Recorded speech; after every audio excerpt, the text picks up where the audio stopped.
Well, I'm glad to see that many of you are here. I mean, it's small hours before Saturday Night Fever, after a long conference, or a long day. It has been very well structured, I must say. I mean, as you know, it started out with Göran Therborn talking about social movements and what they have done, who have participated in them, and as far as I've understood, I mean, there have been several other panels which have continued with this discussion about social movements. Now, I'm going to talk about that part of the program which is called social change, which is something completely different, and perhaps it's a good thing that it comes at the end of the conference, because I'm afraid I will have to pour a bucket of ice water over you with respect to the social change we have experienced so far after the crisis. I hope you forgive me. I mean, don't take it personally. It's really something which is given by the objective circumstances. Let us first recall, I mean, these wonderful years of 2011 and 2012, which to some extent have been hovering above us. I mean, in this talk about social movements and so on, although I haven't, as far as I've noticed, I mean, there haven't been that much historical precision. But now it's important to keep in mind the exact time, 2011, 2012. I mean, the year of the Arab Spring, when the indignados were really sort of angry in the Puerta del Sol in Madrid and the Plaza de Catalunya and Barcelona and in other places, when you had this recurrent waves of angry demonstrations at Syntagma Square in Athens and so on, and you had the colourful offshoot in New York, the Occupy Zuccotti Park movement, wasn't quite Wall Street, but nevertheless, was a near miss. And those were the days when Manuel Castells did his research for and wrote his book about networks of outrage and hope. Or when the very serious, in my opinion, I mean, very admirable journalist Paul Mason wrote a book about why it kicks off everywhere, covering the world from Manila to Santiago de Chile via Europe.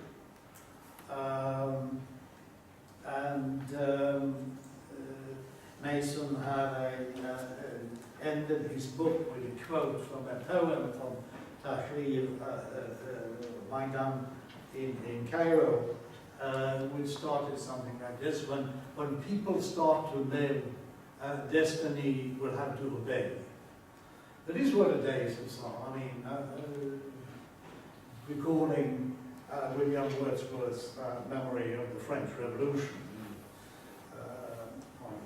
So let us now look at, I mean, what is the situation today, 2-3 years after the euphoria of the social movements. I'm not going to talk about the movements, where are they now, and what have happened to them, so on. I mean, this has been covered by other people. So I'm going to look at how has society changed in the world since then, and I'll do it in two parts. One looking at the crisis zone proper, which is the basically Europe, and North America, the North Atlantic, or if you want to NATO land financial crisis.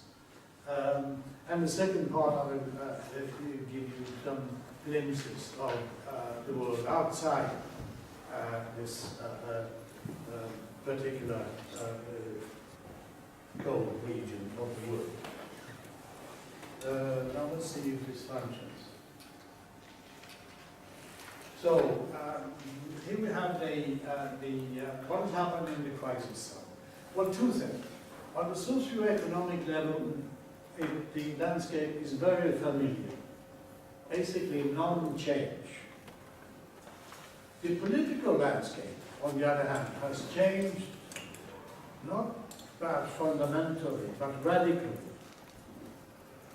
There hasn't even been an attempt in any country to reduce inequality. Though it is true, I mean, that the European Union is mulling the idea of putting a cap on bonuses, which irritates, I mean, the Etonians in Downing Street. But whether it will irritate anybody else, I mean, it's an open question. So far, I mean, inequality continues to rise. The stock markets have recovered and are now back on the average, and all the stock markets of the crisis area are back at a pre-crisis level, whereas real wages continue to fall in those countries, not everywhere, on the average, in the European Union as a whole. Economic policies look extremely familiar, really like yesterday's paper, with fiscal austerity still reigning, and the basic idea is that markets have to be extended and widened and so on. So, summing up, on the socio-economic front, nothing new. If we look at the political situation, we do have some changes, but in the opposite direction from what we hoped for in 2011, 2012. Almost everywhere we have a turn to the right. Not only the Obama regime itself, but also, I mean, the American Congress today, I mean, has probably never been as reactionary as it is today. And whatever criticism you might have of Gordon Brown and of new and half-old Labour, it was certainly not a left-wing turn when David Cameron came into office in the UK. All the southern European countries are today governed by right-wing governments. And the only country in the world where there was, in Western Europe, where there was a protest movement of 2011 which actually toppled a democratic government and forced it to step down, and there were new elections, and the opposition won those elections. The whole thing, and it was triggered by the protest. The only case in which a left-wing protest movement toppled a democratically elected government in Europe, resulting in a left-wing government, that was Iceland, which Manuel Castells, I mean, to his credit, had included in his book. It's called Iceland is not, I mean, a very central case in the world, but significant for that reason. And for that reason, it's also significant to notice that today, Iceland has again a right-wing government. The same culprits, I mean, who presided over the banking crisis are now back in office. And in a couple of countries, in France and Italy, the turn to the right actually took place after elections, in a very interesting way. the right-wing governments were actually defeated in elections, but then, for reasons which we shall look a bit into in a minute,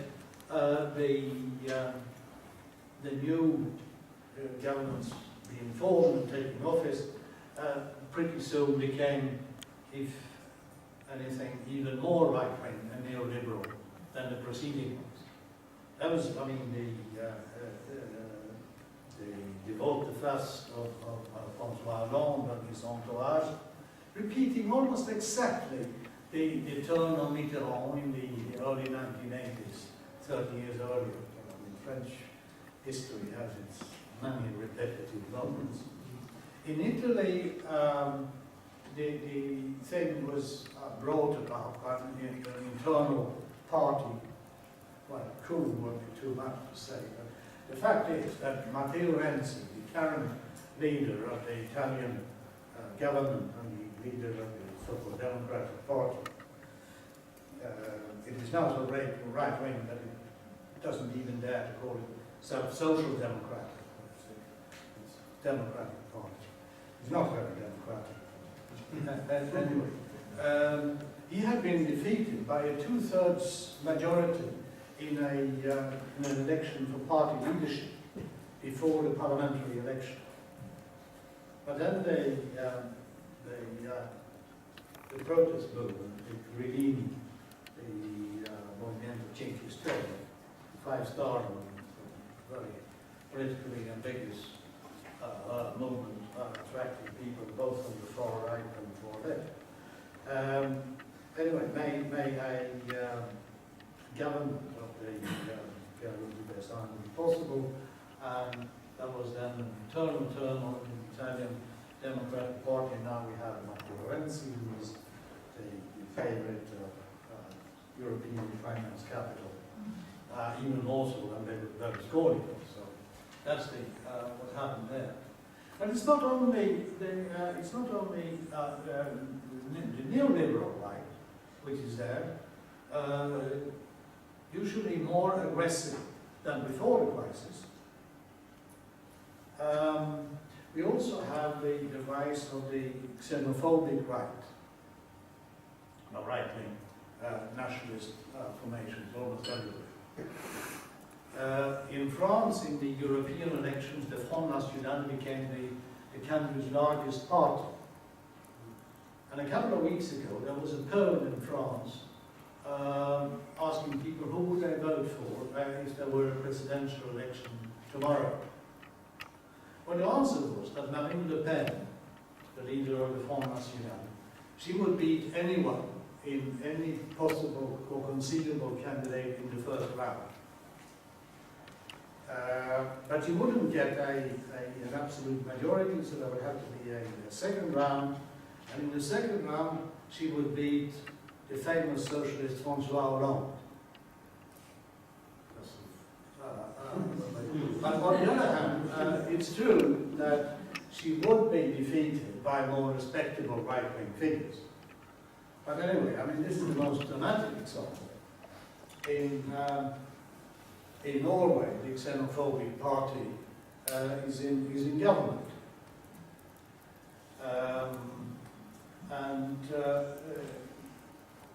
In virtually every country, including this one, xenophobic parties have done extremely well. Most recently, new such parties coming up in Germany, Alternative für Deutschland, Alternative for Germany. And that's another question. I mean, we have to try to explain. I mean, how do we account for this rise of the xenophobic right? So it's a very, very dark picture. There are a couple of qualifications.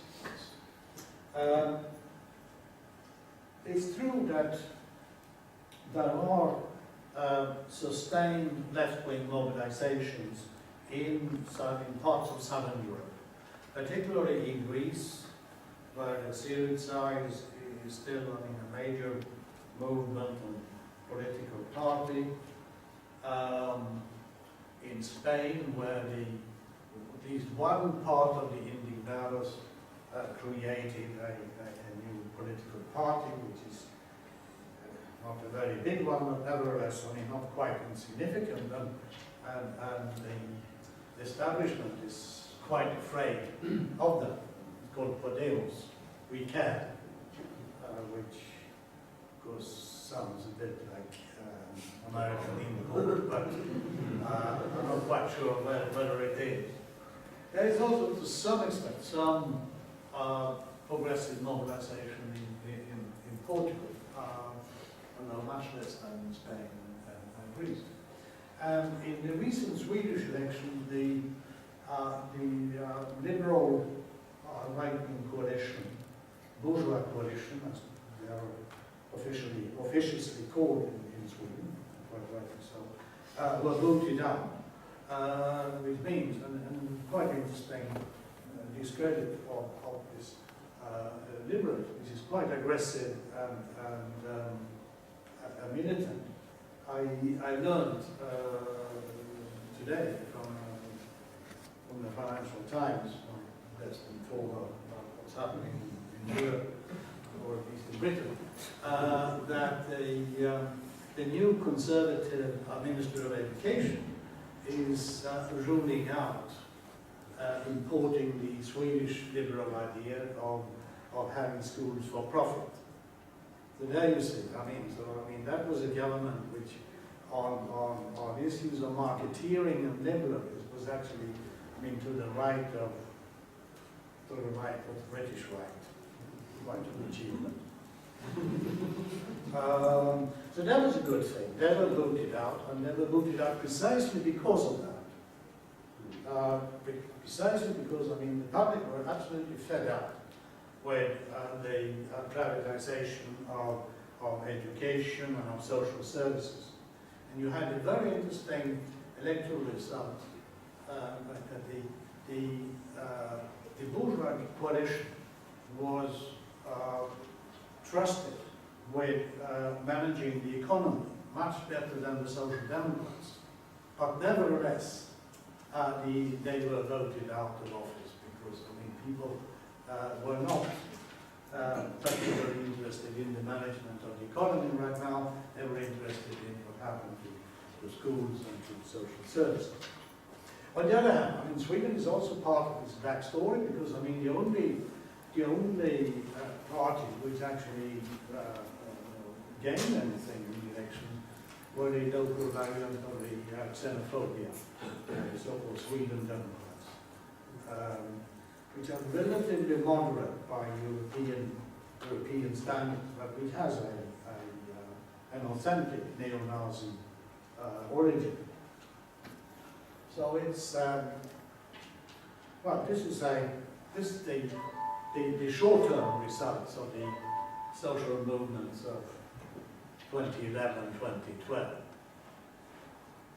So how could it go so wrong? And how could the profits of 2011 and 2012 go so wrong? Well, one thing is, that we know as social scientists from lots of surveys that committed people, whether of parties or movements, tend to overestimate their own chances and prospects. This is, to some extent, it's functionally good for commitment. You could even make a functionalist explanation. It keeps you going. You really think that you have a chance. And of course, there is always a chance. You can win the lottery.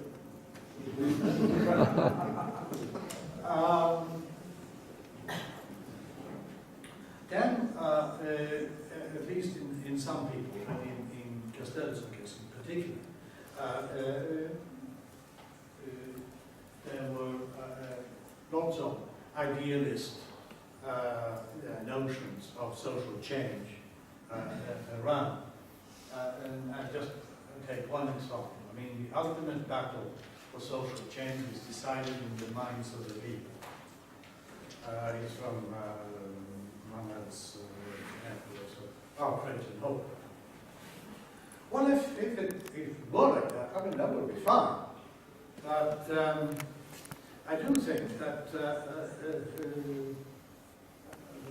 things from Bismarck, I mean, was probably, I mean, more on target than Castells, although he was perhaps quite on target either. But nevertheless, I mean, when he said, I mean, the decisive questions of social change are decided by blood and iron.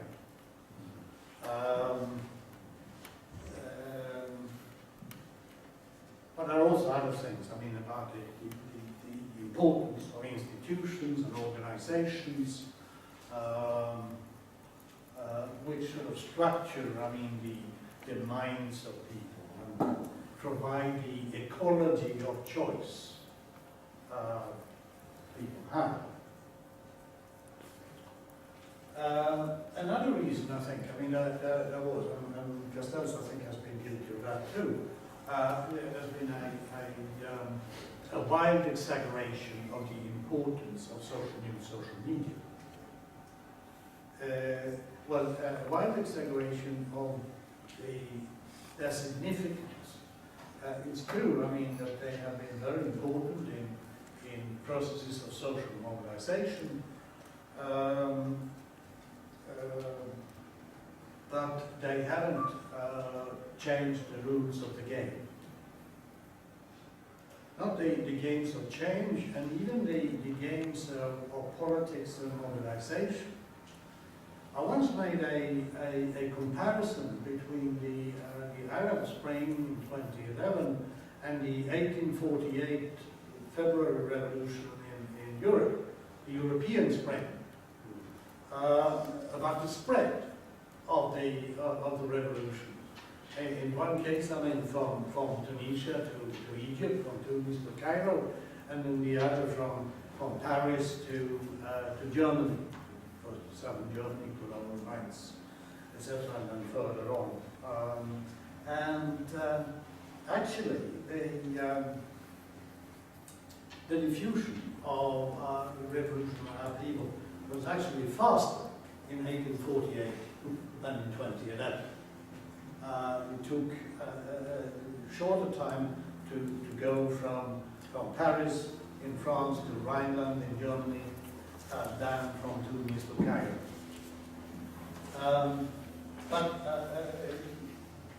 The main thing, of course, I neglect of the weight and inertia of institutions, and in particular, an underestimation of the importance of electoral democracy.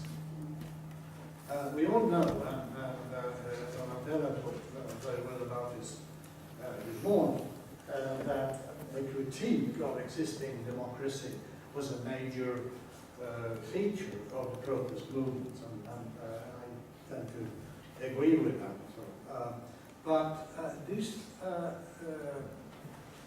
shouldn't lead us to underestimate the deep and enormous power, influence, and importance of functioning institutions of electoral democracy. I talk about electoral democracy in order to indicate or to recognize an awareness of that this is not necessarily a participatory democracy. It's not, may very well be an elitist, oligarchic democracy. I mean, it's not fulfilling any particular normative ideals of democracy. But it has one thing. It has functioning electoral institutions. Elections take place, votes are counted, and they are counted fairly, and everybody knows that. Well, I mean, this is not the case in all countries of the world, but I mean, we are talking now about a crisis zone in the North Atlantic region in the 2000s. And this electoral, legitimacy of electoral democracy, I think, has enormous importance. I'm trying to argue this a little bit more later on when we're going a bit more deeply into the courses. So, previously I talked about, I mean, why were some people wrong? But now we are going to talk about, I mean, why many people go right.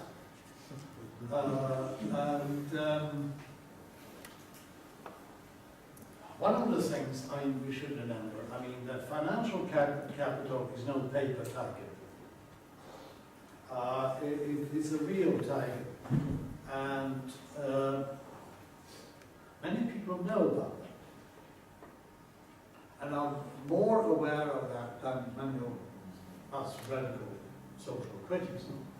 Politicians, of course, very well aware of it, but also large parts of the electorate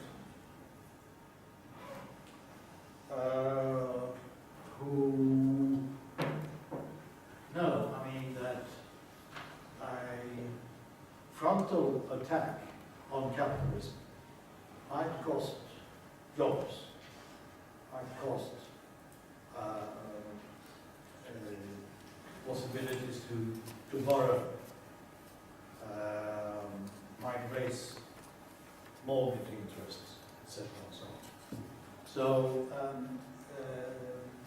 there is then a quite rational tendency for many people, not only corrupt politicians, but also rational politicians, to bend in front of the power of financial capital, financial markets, also sometimes called markets, without their agents, predators. There is another thing we shouldn't forget either. There have been lots of critiques about the social cuts during the crisis. And they have been quite severe, particularly in Spain and in Greece.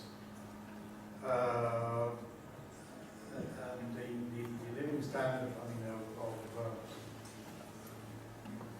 many people, particularly sort of middle-class employees, have been hit enormously. But on the other hand, I mean, we should be aware of the fact that the welfare state which was built up in the 1950s, 1960s, early 1970s is still basically intact and has provided a safety net for people, which has prevented, I mean, the despair and the misery which characterized the 1930s, even in Spain and in Greece, although there is there on the margin.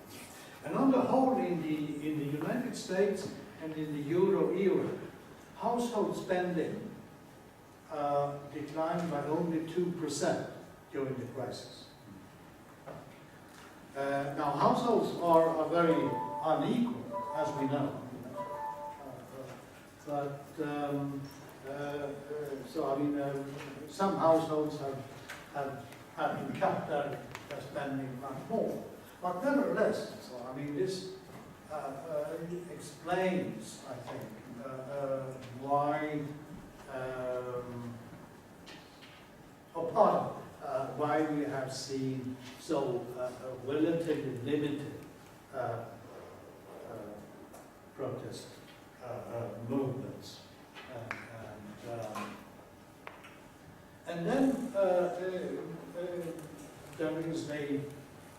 are the risks. The risk of losing. I mean, the proletariat and even the precariat of Europe and North America today have much more to lose than their chains.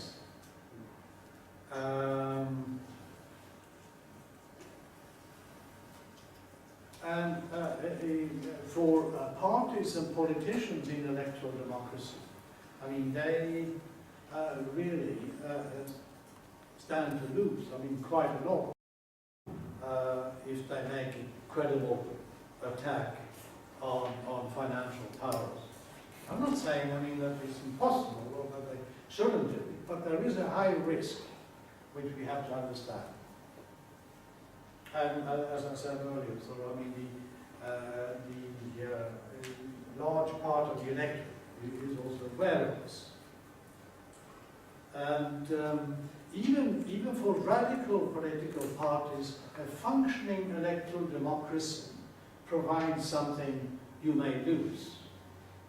There were some moments in Greece in which, I mean, the parliament was surrounded, and there were by the organized far left, and there were arguments, I mean, whether parliament should be stormed or what should happen.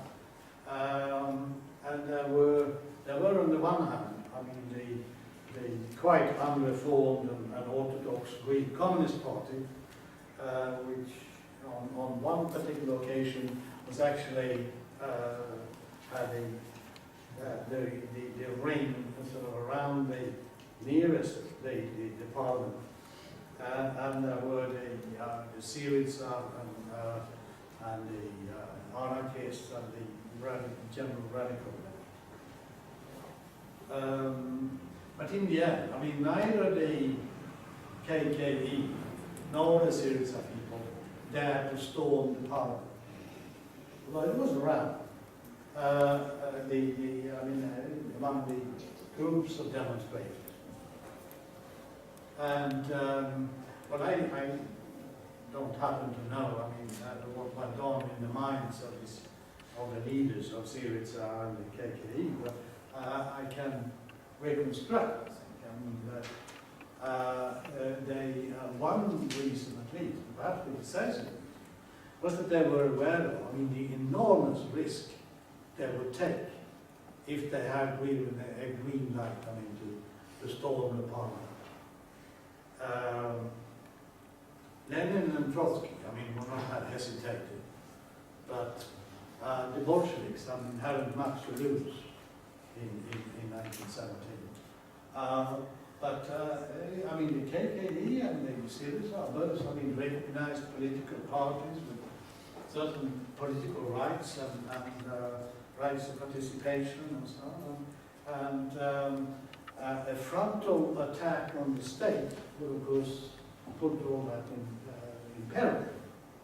They might have won, we don't know, although it's very unlikely.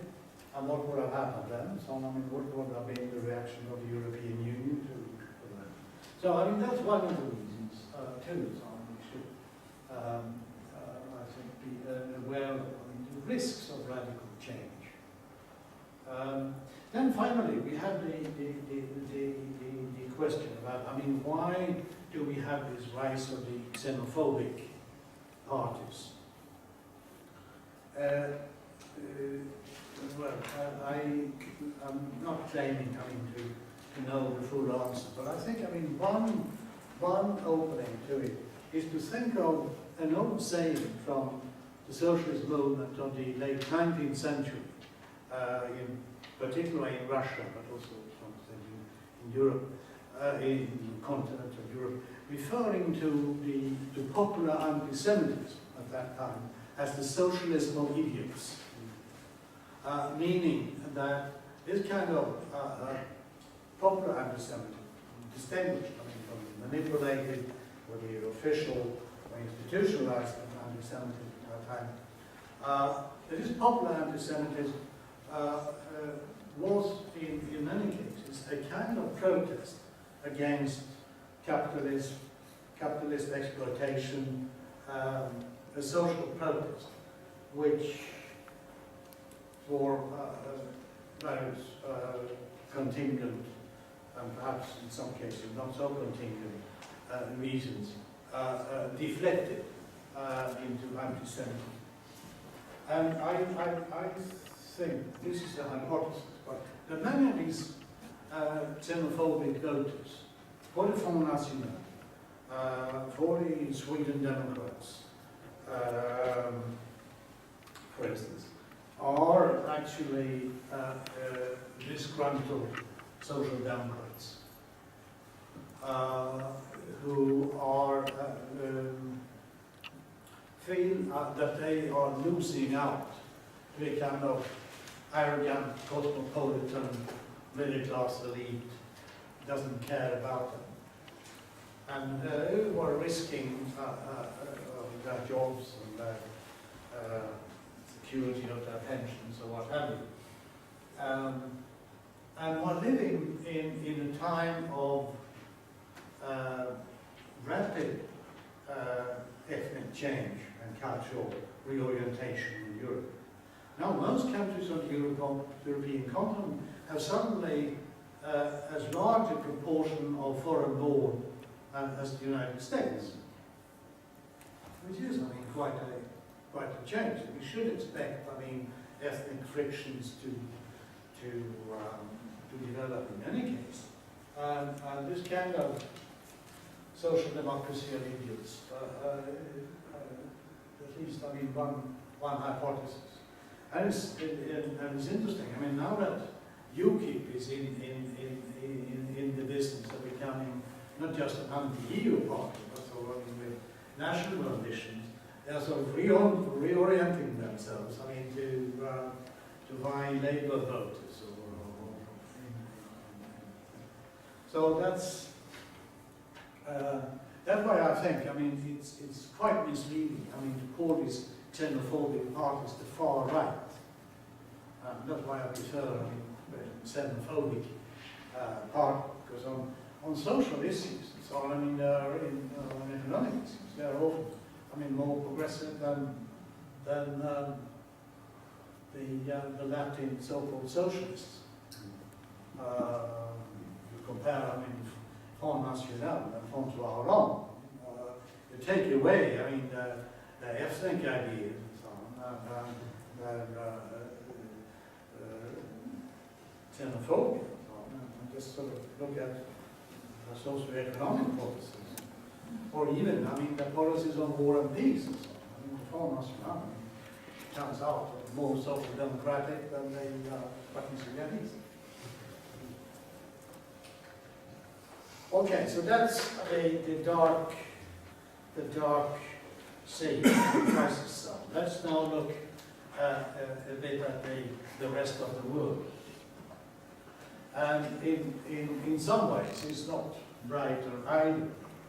I mean, from the Arab Spring, I mean, we are now into what we might call the Arab Nights. Although, I mean, that was something which once had a more positive connotation as today. Of sectarian hatred, violence, and of state repression. The most tragic case is, of course, Egypt, where the Tahrir revolution has ended up, I mean, in a redux of the old regime, but the only thing that is more repressive than the former one, and it has a younger, healthier repressive than the Mubarak regime. But it's not just that. So you have a political turn to the right in most countries of the world, very sharply in Japan, in India, in Russia, increasing focusing on orthodoxy and nationalism and Tsarist legacy. And also right-wing turns in other rather significant countries, I mean, like Australia, South Korea, and most viciously Thailand. China is still growing on course, but it's not tackling its inequality. Although, I mean, Chinese academics are very fond of, with official permission, talking about the goal of China and being an olive-shaped society, meaning a society with almost no real inequality. Nothing is being done about that, yet at least. Africa is growing, which is something they haven't been spoiled with. So, I mean, the last decade in Africa has been a fairly good time. And I was recently in Addis Ababa, in some sense the Brussels of Africa, and it's really a boom town in many ways.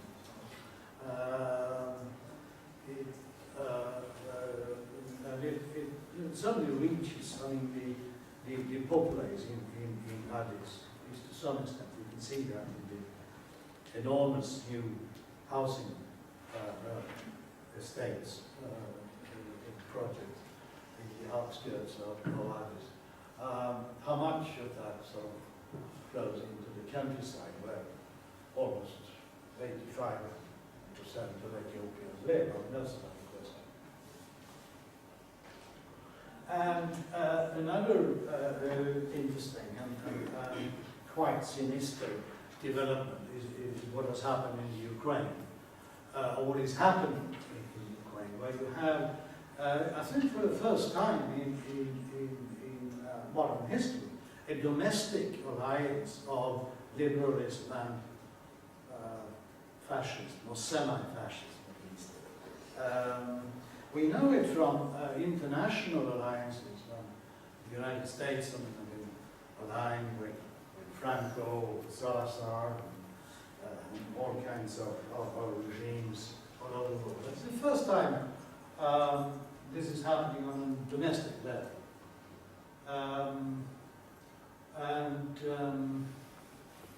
As you may have noticed in the latest issue of the London Review of Books, this kind of alliance even developed genocidal tendencies, at least in early August. This was at the time when the so-called anti-terrorist offensive of the Kiev government was going on in eastern Ukraine.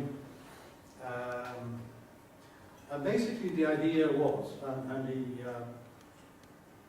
the author in the London Review,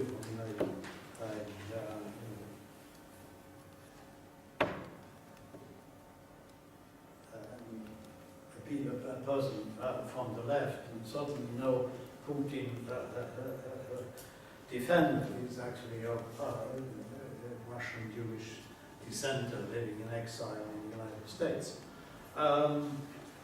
Pointed out, I mean, that it was not just, I mean, the far right, most xenophobic nationalist right in Kiev, but also the liberals and the professionals, the journalists, the decent people, the Western-oriented people who met there, was what were telling him, well, now we have all the bad elements, I mean, gathered in one place. That was in Donetsk, for instance, and Lugansk.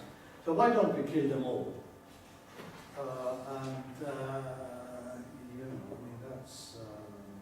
and there were reactions of a similar kind when about 50 oppositionists were burned to death in Odessa a couple of months ago. I mean, there was jubilation celebration in parts of the Kiev parliament. We'll come back to that. How has this come about? I should just emphasize, of course, that I'm not peddling, I mean, the officials, Russian or Eastern Ukrainian view that the Kiev government is basically a fascist government. I'm talking about an alliance between a liberal majority and a fascist minority, but with a very crucial and important role played and being allowed to play by this fascist or fascistoid. There's a whole spectrum of people, explicit neo-Nazis to post-fascists.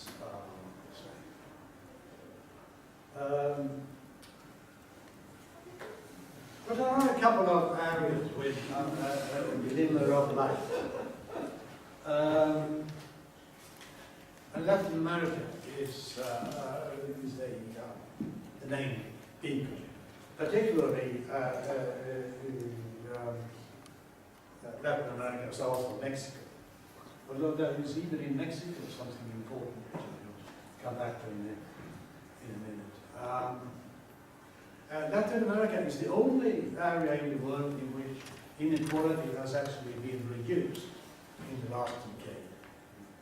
And the only area in the world where there have been some radical political experiments which call themselves socialists of the 21st century, which may be a bit exaggerated, but it refers to particularly to Venezuela, Ecuador, and Bolivia.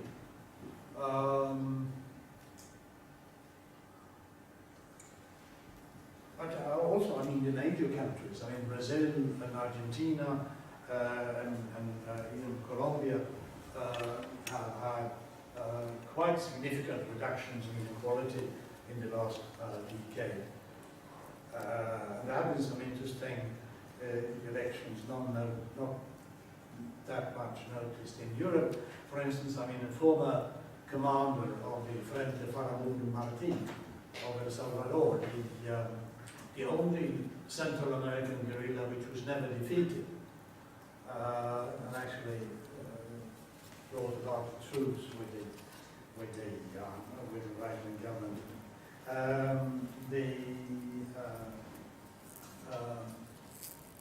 This commander of the Farabundo Martín was recently elected president of El Salvador.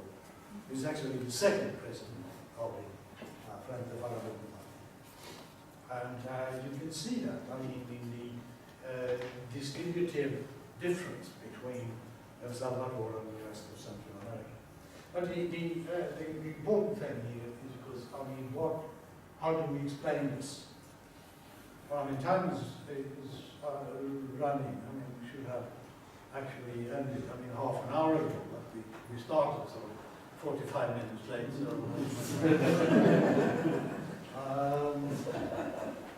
Well, I think the main reason is that Latin America is the only region where neoliberalism, neoliberal economic policies literally crashed. They crashed in Ecuador, they crashed in Venezuela, they crashed in Bolivia, they crashed in Argentina. And on top of that, neoliberalism was also connected with both de facto and legal ties of the people all over Latin America with the dictatorships of the 1980s.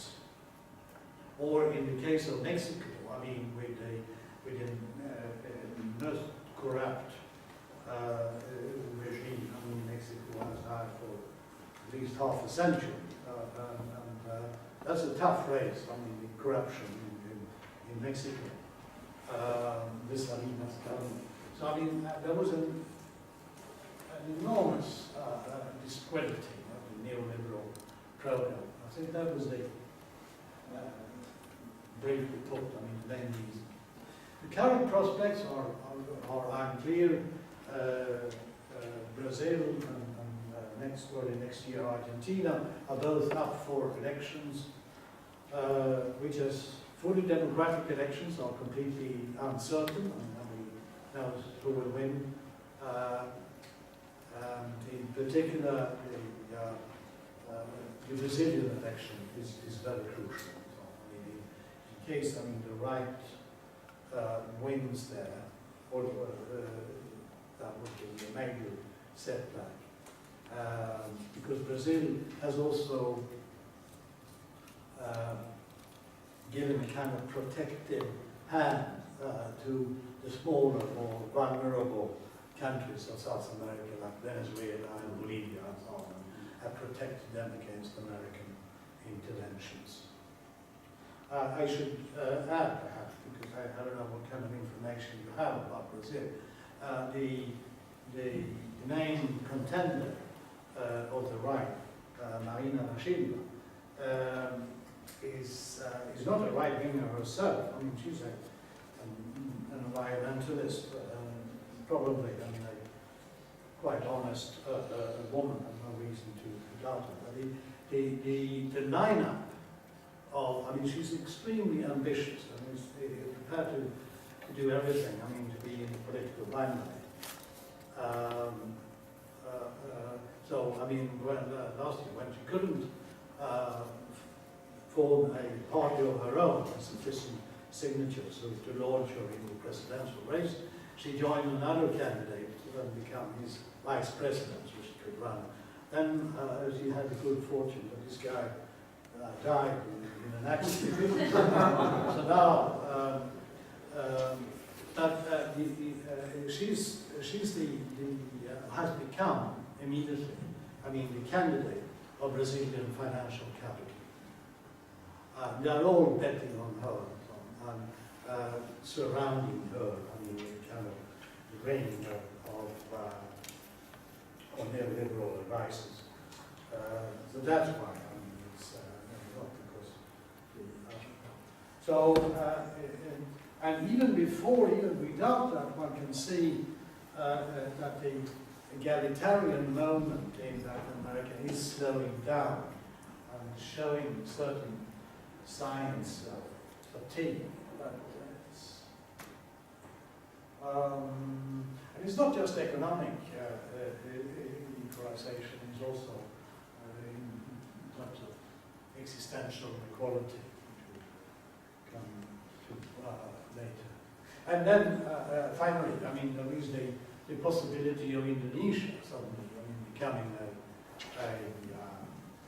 an area of progressive social change in Southeast Asia, with the defeat of the political military establishment of the Suharto era and the election of the former mayor of Jakarta, the president. We'll see what happens there, but that's something to watch. That was a look at the areas. What should I say? This is the penultimate slide. A little bit patient, it's soon finished.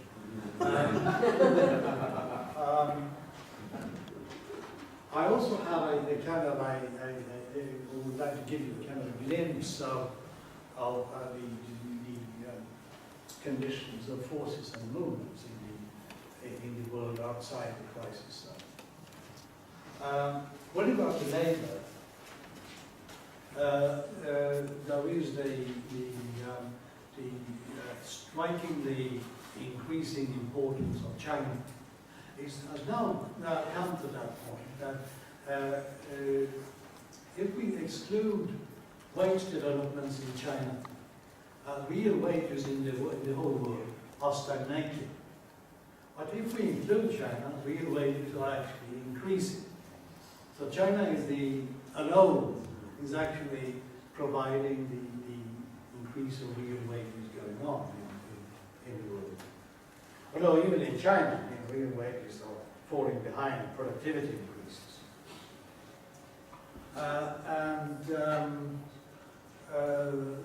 There is an interesting growth of local labor movements in China, which increase in number, I mean, every year. There's also now, at least in some areas, particularly in the Guangdong the area in the south, in the southeast, kind of, how should I put it? Kind of a bit of a modus vivendi and a bit of a friendly coexistence between some of these labor activists and some sections of the cadres of the Communist Party. These contacts are coordinated by the China Labour Bulletin, which is run from Hong Kong by a former dissident of Tiananmen, but he's no longer, I mean,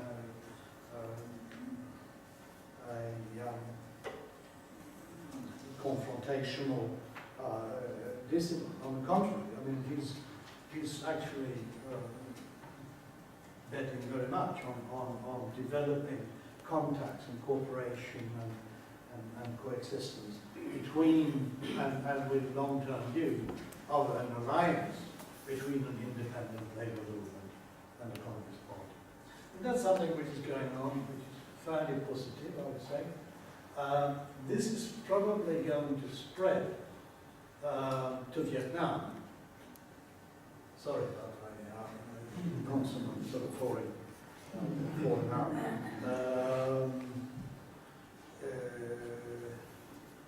Which of course has a looser political structure than China. And it's also, the labour movement in Bangladesh is actually also being strengthened. On the other hand, the strongest labour movement in the South in modern times is of course in South Africa. And there two things are happening in recent times. One is that the labour issue had become much more salient after the Marikana massacre, when the South African police gunned down scores of striking platinum miners.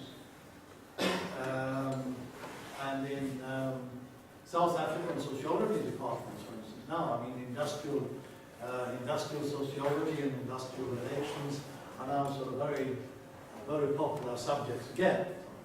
Whereas in Europe, I guess they're being phased out.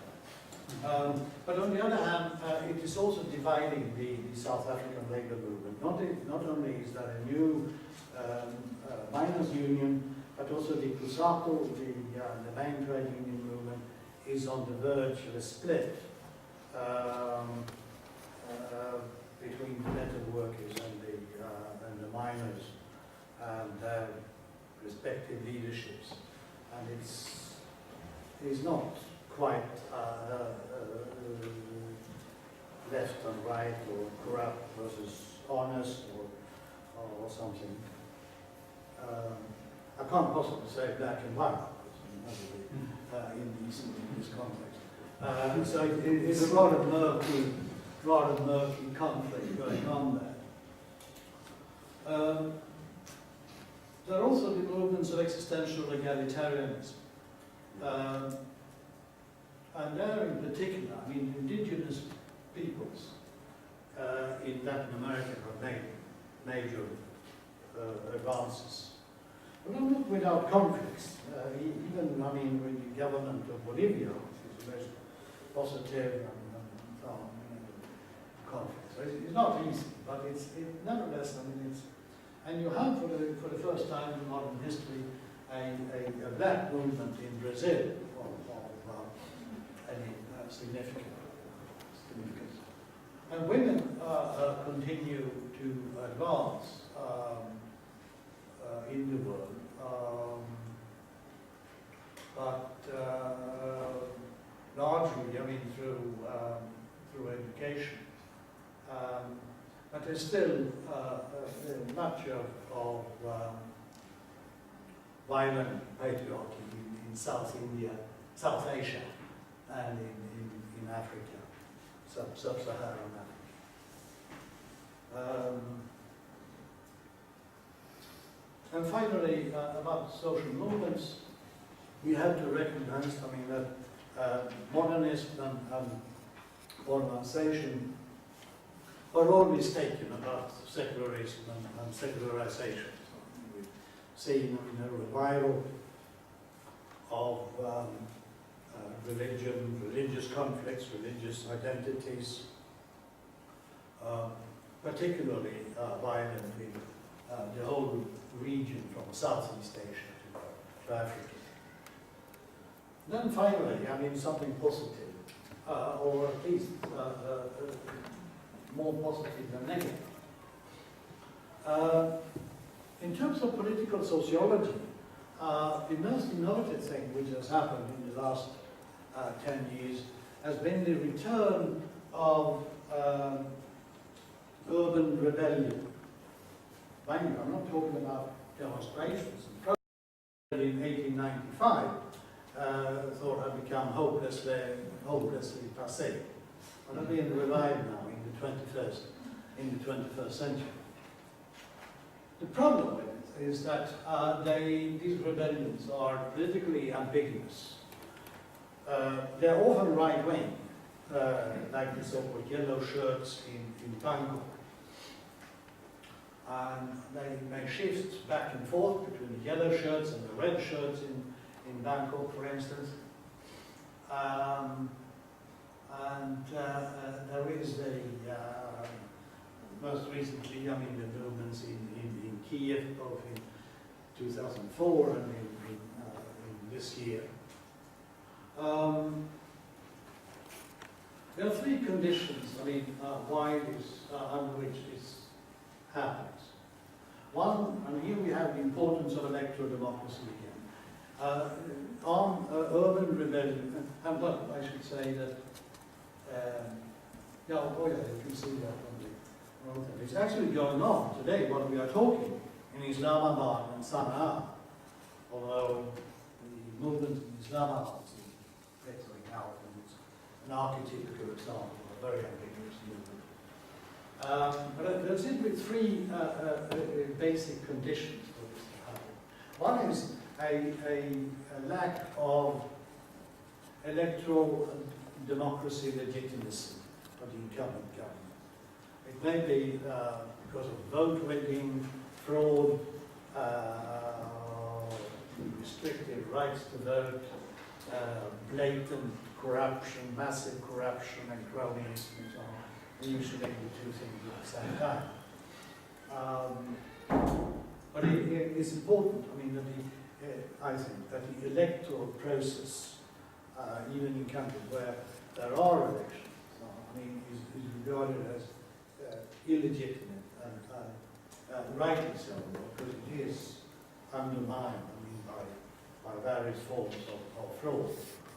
And secondly, it's important that the opposition is willing and capable of resisting and fighting. Of fighting the police, and if need be, even the army. And this is where the alliance between the liberals and the fascists in Kiev comes in.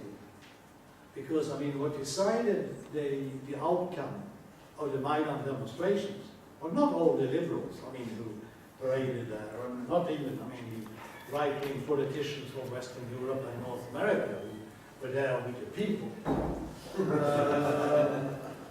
Or the State Department sort of distributing sandwiches, while the embassy deciding who's become form the new Ukrainian government. The crucial thing was, I mean, that the demonstrators were resisting. There were months of fights with the security forces, and going back and forth. I mean, sometimes the police moved forward, and you know, this was a very violent conflict. I mean, there were, according to the demonstrators, about 100 dead on the protesters' side. How many on the police side, we don't really know, but it was something similar. I mean, it was a relatively even distribution. So I mean, it was really, but that was crucial. I mean, that the demonstrators didn't just sit there and have fun or gathering around the fires in the cold. I mean, they were actually fighting. And the fighters, of course, I mean, were not the liberal professionals and the journalists and so on. They were the fascists or the ruffians from Western Ukraine. And they were decisive. And that's why when the same thing was repeated in eastern Ukraine, the Kiev government had no other force to send there, or the main force they could send there were the volunteer battalions of the people of the Maidan combatants. They were the ones who were willing to fight in the east. Yeah, and so, of course, decisively, even experienced barricade fighters, street fighters, of course, were no real match to a united repressive force, whether, I mean, it's special riot police, or not to speak of the army. But they, as you know, I mean, the Ukrainian riot police, I mean, was divided, hesitant. I mean, one day it was attacking, another day it was retreating, and the army was kept out of it. So that was the same thing. I mean, very similar happened in Bangkok, all for a while. I mean, in Cairo, in Tahrir Square, and so on. Then finally, we have another thing which, in some parts of the third world, I mean, we have it in the crisis zone as well. There is now the current experiment of Bill de Blasio in New York, but we'll see what happens. But in some parts of the third world, urban reform governments have become very important vehicles of social change. The most important, the most significant one is in Mexico City. Mexico City, of course, I mean, is not just a city. I mean, is an area with a population about the same size as Australia. So it's or more than the Netherlands in European terms. And it has been governed since democratic elections were established there in 1998 by the left. So it's now the fourth, he's not called a mayor, he's called something else, which I don't remember, and which you don't bother about either, I suppose. It has been, I mean, a quite interesting social experiment in many ways.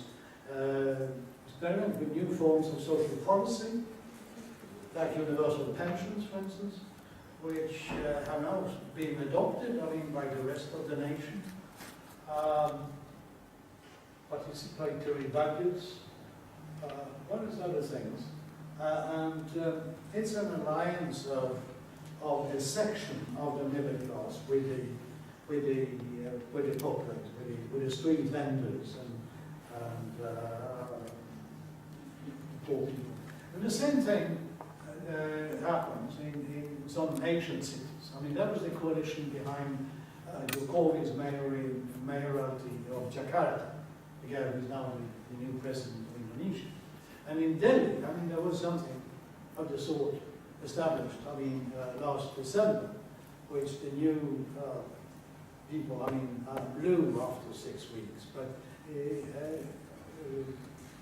just by sort of stupidity.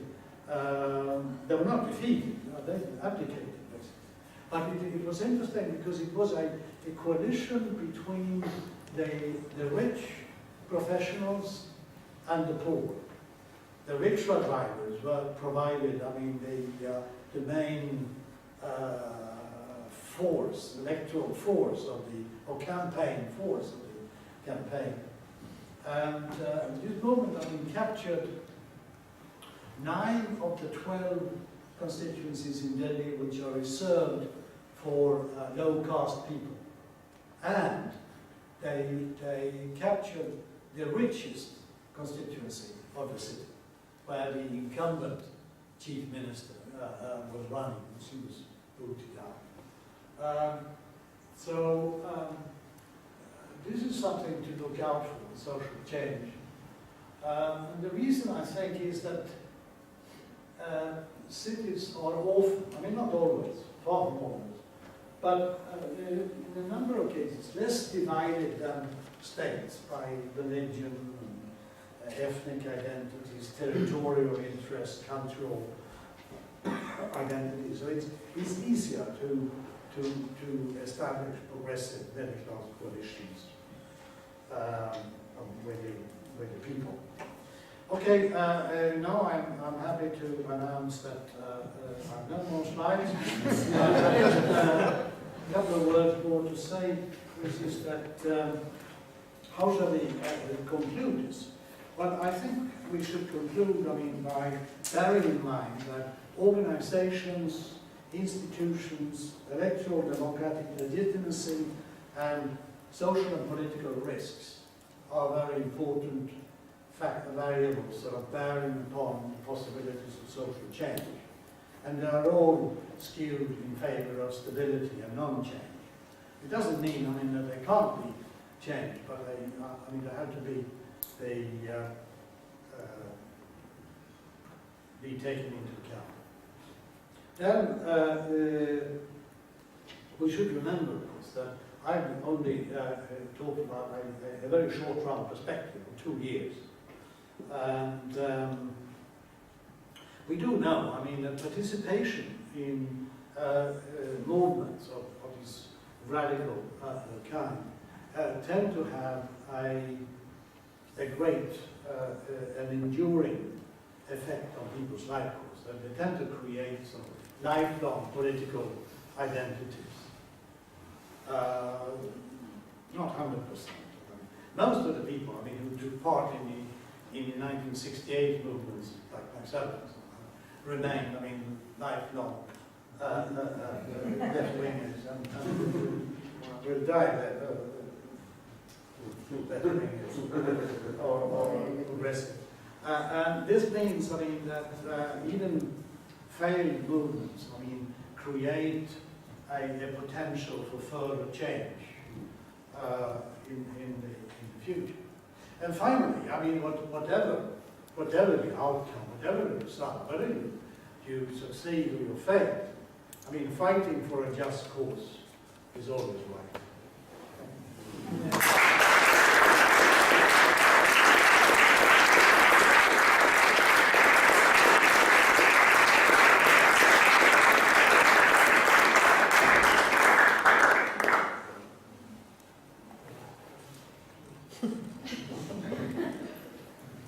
Jeff, will you sort of, well, I think you read it first. And then you, then you. Oh, okay, now you, please speak up, I mean, because my hearing is not very, is not quite up to my social analysis. Thank you for the very comprehensive presentation. And I'm the fascist from Western Ukraine, which you probably know. And I kindly thank you for introduction. My family is Russian speaking, and we do live in Western Ukraine. My partner is a member of the cultural minority in Ukraine, and my neighbors are Jewish.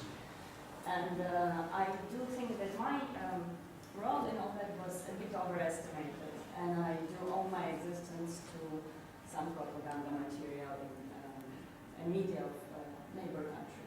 So there are neither Prime Minister nor President of Ukraine are represented for pro-right parties. They do not have a decisive vote in parliament, and according to upcoming elections, pre-election polls, they will not get into the next parliament. So I do understand that I'm just a humble scholar, and my personal experience and my knowledge so far are not decisive anyhow, but I do encourage people who are interested in Ukrainian far-right to read professionals in that field, like Anton Shekhovtsov, University College of London, or Andrei Sunat, who deal with the Ukrainian far-right for many, many years. And they do think that this is a mystical force, which is not very decisive in our response. That it was, its role is very much overestimated. And well, yes, I mean, we have to be aware of, I mean, what the significance of what I'm doing.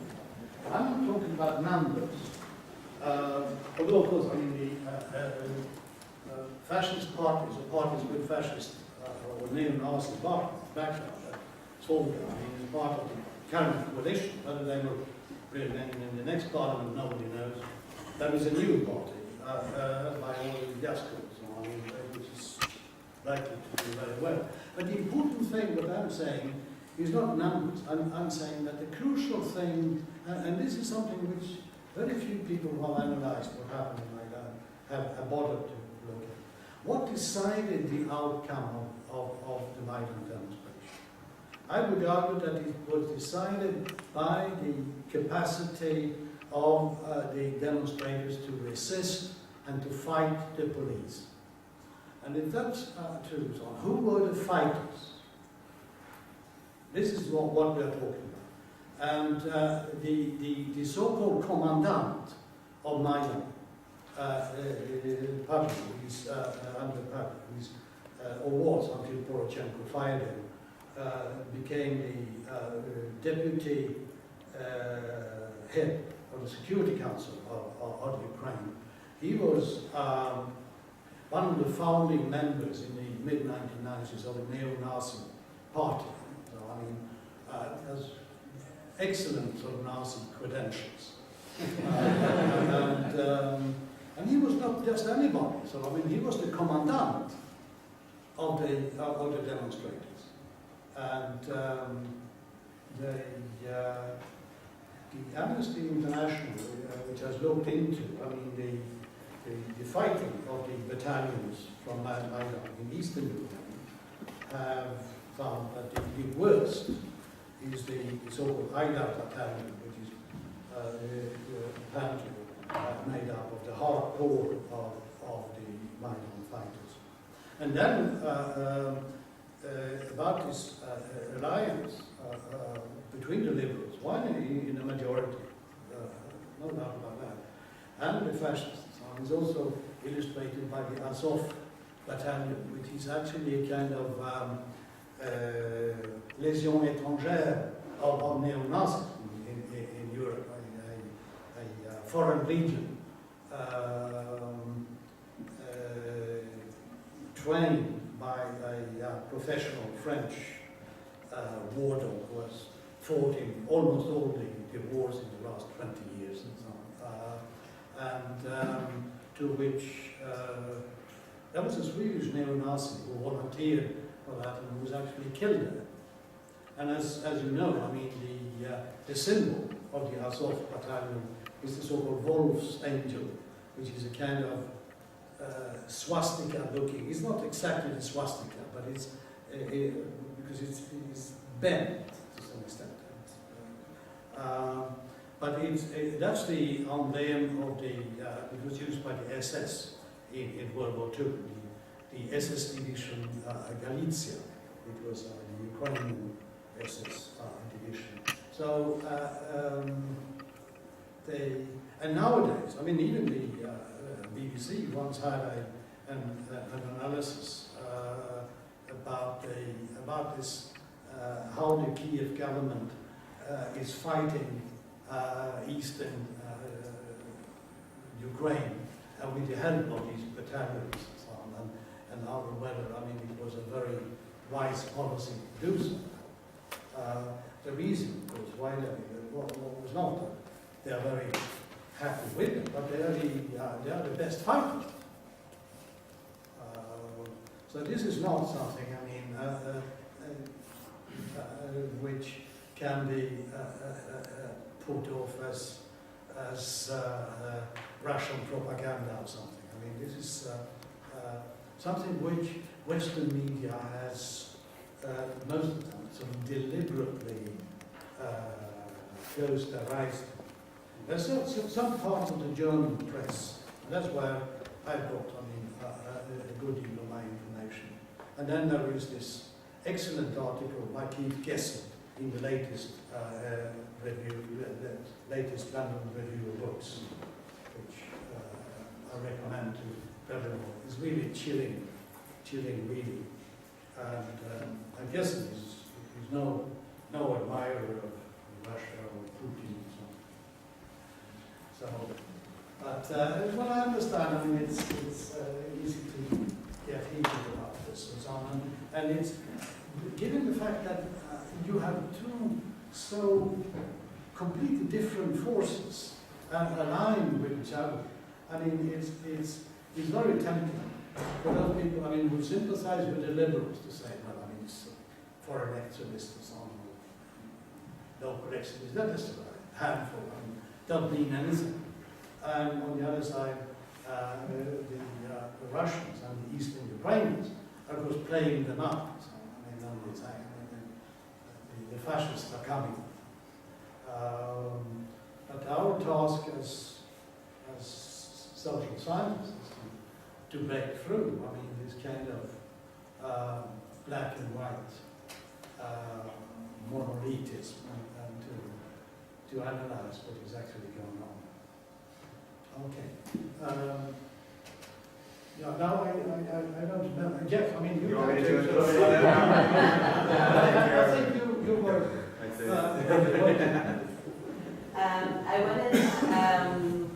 I wanted to go back to the question of xenophobia and your attempt to explain why it is rising in Europe. I found the expression social democracy of idiots interesting. I would maybe call it something like contradictory consciousness on the Gramscian terms. I think it's less pejorative or common sense. I would That's like. the disadvantage of what they do. Well, Well, yeah, yes, I mean, I know it's But I didn't mean to I actually didn't mean that, but it was necessary to use it in order to make this striking parallel, I mean, with the anti-Semitism of idiots. yeah, okay. Yeah, I got it. I didn't mean to criticize you. I was thinking that maybe, and that's the common question, as I that maybe the rise of xenophobia comes also together with a rise of apathy and distrust in any kind of politics. And in the sense of, I've been thinking a little bit about this, and there's a quote from a book from Anna Pollard written in the 80s called Girls, Wives, and Factory Lives, where she tries to deal with if there is a kind of gender consciousness and so on. And I'm just going to read it very short. In this book, the many unrecognized contradictions and blind alleys of common sense have appeared again and again. None of the dilemmas the women faced, either ideological or practical, had solutions within their terms of reference, the dominant worldview of capitalism. As they sought one answer after another, from blaming themselves, blacks, or the unemployed, the world seemed to make less and less sense, leaving no alternative but passive fatalism. So my question is it possible, or is it right to say that the rise of xenophobia is maybe also related to the rise of an uninterest, of the disillusioned people, the disillusion of politics, the disillusion of politics, and if that also comes from a certain hangover that we're still living from years of a fragmented left, especially in Europe. I'm maybe focusing on Europe, but I think it can be extended to the US also, maybe even more. From the years of the fragmentation of the left, and from the lack of more clear programs that can, in practice, but also politically, express real alternatives to capitalism. Yes, I think it's related. No, I wouldn't say that it's. I mean, it's certainly for many of these people. I mean, particularly, I mean, for the ones who might be covered by this expression, social democracy of idiots. There are others. So, I mean, traditional right-wingers are also documented part of it. But there is a disillusion with really existing social democracy, I would say. Not primarily the fragmentation, not of that, but a fragmentation of the working class or working class communities with deindustrialization, the closure of plants, and the impoverishment of social neighborhoods, and a disillusion with the middle classification of social democracy, which is blatant. I mean, in the case of the Parti Socialiste, in France, and was rampant in the days of Barons in this country. And even, I mean,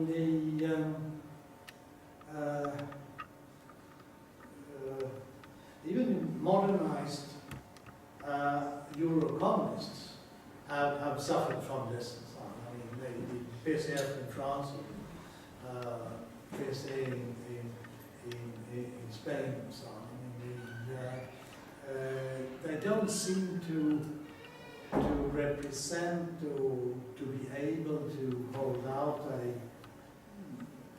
any kind of alternative to this current times and world of cultural disorientation, of risk of unemployment, of precarious work,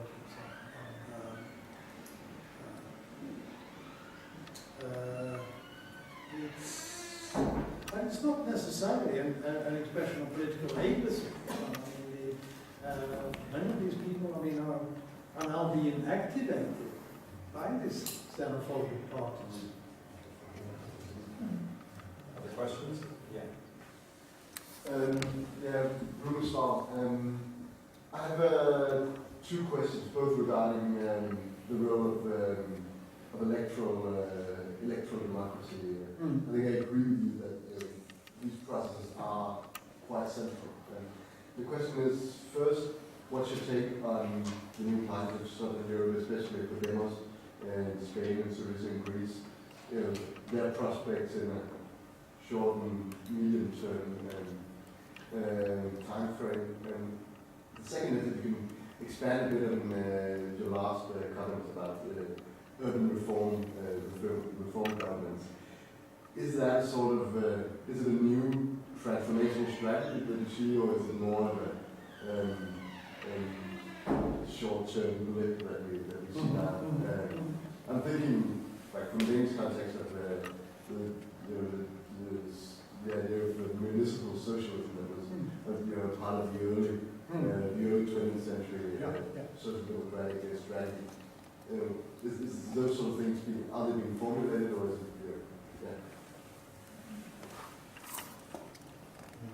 Oh, wait a minute. What was the first question? Those Podemos.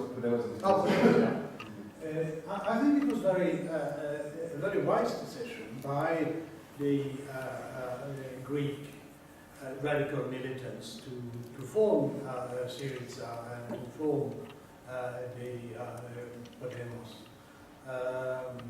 Their prospects in the longer run, I mean, I wouldn't dare to predict. Syriza has become, I mean, a major party, actually the single largest party in Greece in the European election. How well that will stand up, I mean, in the parliamentary election, I don't know, and how that will stay together. But it seems most likely that at least in the medium term, Syriza will remain a very significant political force in Greece, which is a very good sign. And there are also signs which showed up in the European election that it's learning, I mean, to maneuver the electoral game without abandoning its project. I know much less about Podemos, because my Spanish friends from the Movimientos have a very positive view of it, and the guy who formed it, I mean, is regarded as a great political talent. And from the other side, I heard, I mean, that the Spanish Social Democrats are very afraid of them. Yes, so again, I mean, that seems that in the medium term, I mean, they will stand a good chance. I have a question related to that. So let's assume that Syriza or Podemos win. Can they do anything in government? Well, Podemos is still, I mean, far off. I mean, from that. Yeah. Syriza, not well. I mean, that's the question about, I mean, the power of financial markets and financial And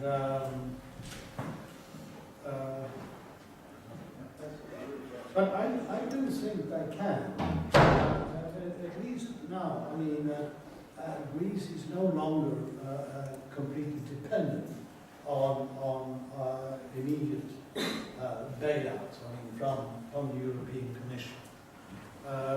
And the reason the reason why I'm moderately optimistic is that if you look at European economies, and particularly European labour markets, which I do know a little bit about, you find that they are very variable, I mean, from one country to another. And that indicates, I mean, that national institutions and national policies still matter, I mean, quite a lot, even within the European Union. So it's important, I mean, not to overplay your hand, which some Western governments, I mean, sometimes do. But if you play it cautiously, I do think, I mean, they can make a difference. Yes, that is urban reform movement. Yeah, you're absolutely right, of course. I mean, it's strikingly parallel, I mean, to the municipal socialism of well, most famously Vienna in the interwar period, but also Milwaukee in the United States, and also other places.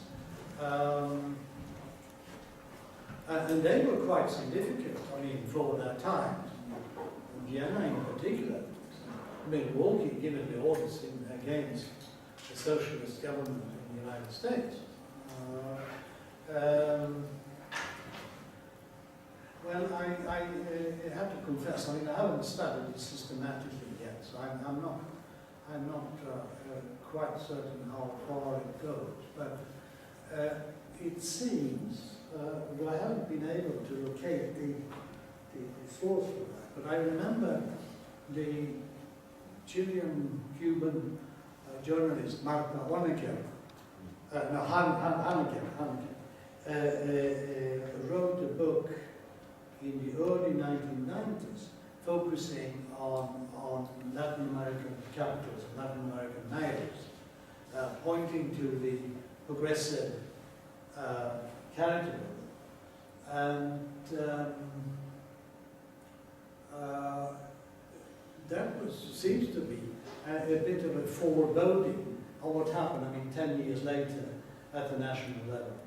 In one particular case, I know that for sure, I mean, in Montevideo, before the Frente Amplio could break the power of the old bipartisan party system in Uruguay, they captured the mayoralty of Montevideo, and Tabaré Vázquez became the mayor before he became then later on the president of Uruguay.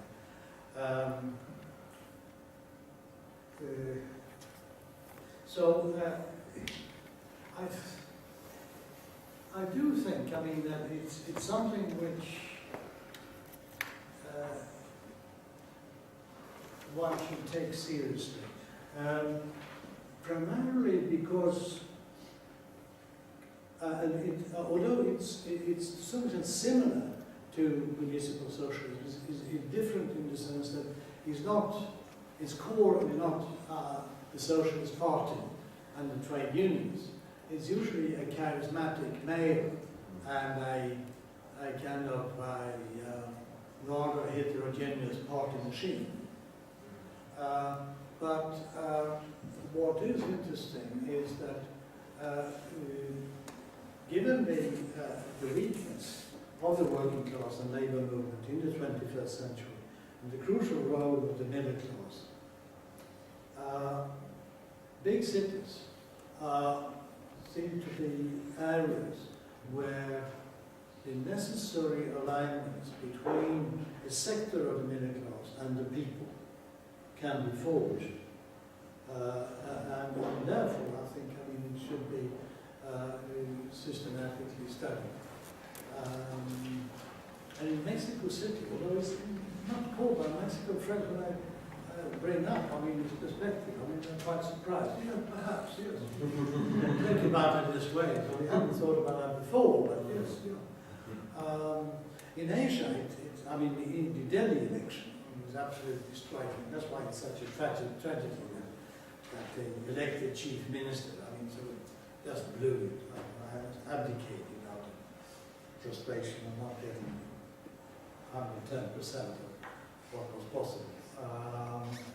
Because of this extraordinary coalition, I mean, of the richest constituency and the poorest constituencies and the low caste or outcast constituencies.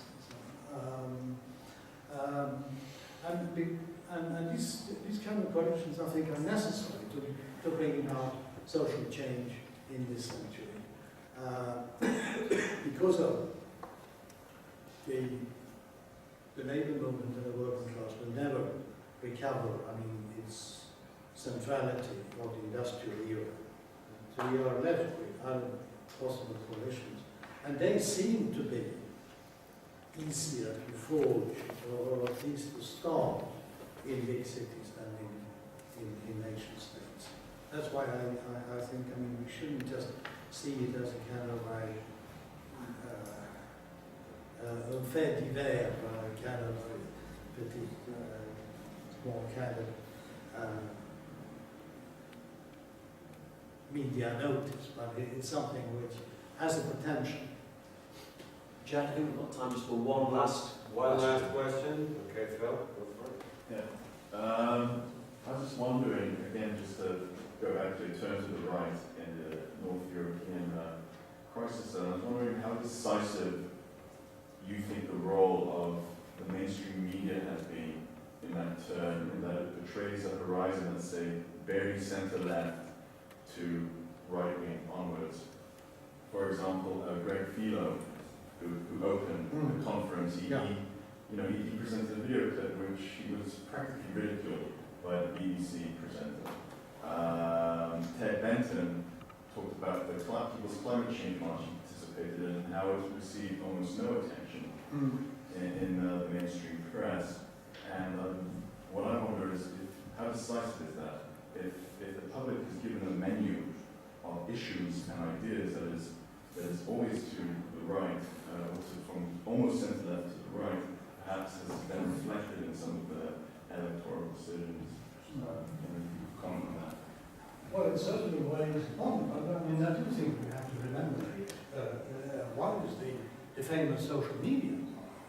Aren't they sort of, couldn't they possibly, I mean, compensate for that? To some extent they can.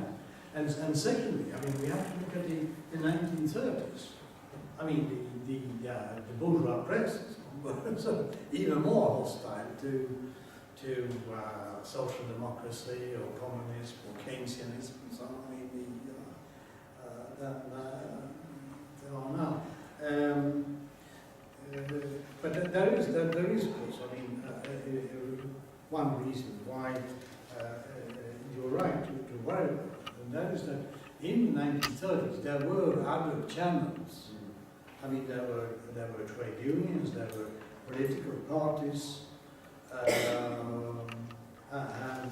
which had their own communication directly with people. I mean, in working class neighborhoods, for instance.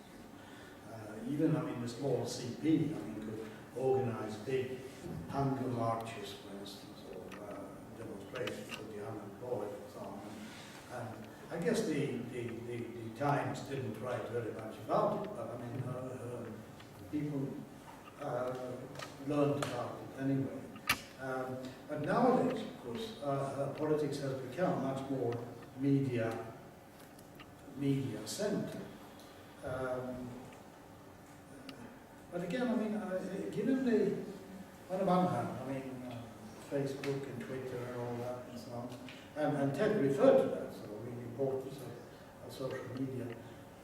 I don't, on the whole, though I'm not a media specialist, I haven't looked at it in a very systematic way, but I don't think that we can blame the right-wing media for our defeats and so on. their enmity is something, I mean, we will have to take for granted. It will always be there.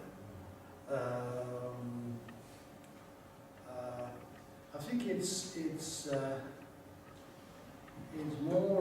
has been more significant. I mean, the mainstream centre and centre-left opinion has been unable, I mean, to present an alternative narrative. There's nothing equivalent, I mean, to the